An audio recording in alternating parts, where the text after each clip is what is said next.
Imagine a world where Michael Jackson didn't just rule the stage, but also found his match. Not just anyone, a real one. What if the queen he needed was Stephanie Mills?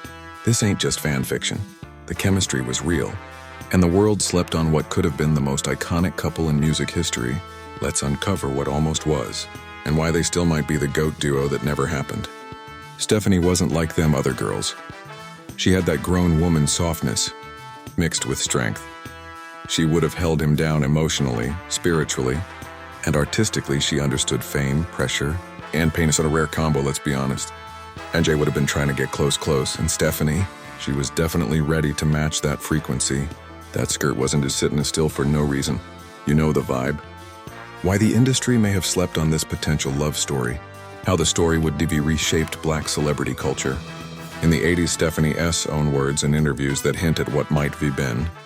Hey, let's talk about a love story that could have changed everything. Michael Jackson and Stephanie Mills. Not just another what if, but a genuine connection that slipped through history's fingers. Picture this. It's the 1980s, and Michael's not just the king of pop, he's a lonely soul at the top. But there was someone who could have matched his energy perfectly. Miss Stephanie Mills. Y'all might know her from Never Knew Love Like This Before, but there was so much more to their story. These two had something special brewing, and I'm not just talking about their musical talents. Stephanie had this unique blend, this grown woman energy mixed with a gentleness that Michael desperately needed in his life. She wasn't trying to be in his spotlight. She had her own shine. What made Stephanie different? She understood the game. The pressure of fame, the late-night studio sessions, the constant scrutiny, she lived it too.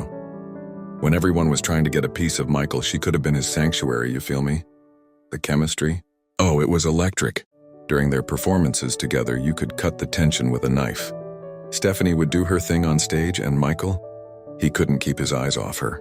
That's not just performance chemistry, that's real talk. And let's be real for a minute. Stephanie was ready for that kind of love.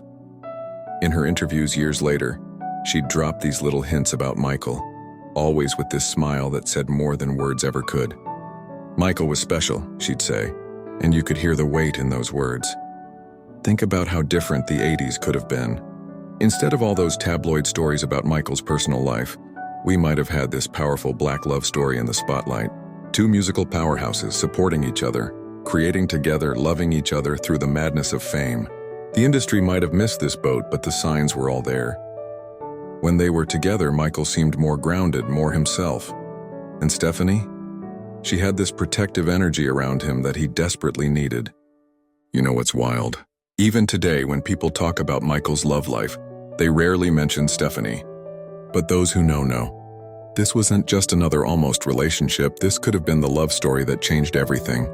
Sometimes the greatest love stories are the ones that never fully bloomed. But Michael and Stephanie, they showed us what could have been. A love that wasn't just about the spotlight, but about two souls who truly understood each other in a world that often felt too crazy to navigate alone. That's the thing about love. Sometimes the perfect match is right there, but timing and circumstance have other plans. Still, their story reminds us that real connections exist, even in the dizzying world of fame and fortune.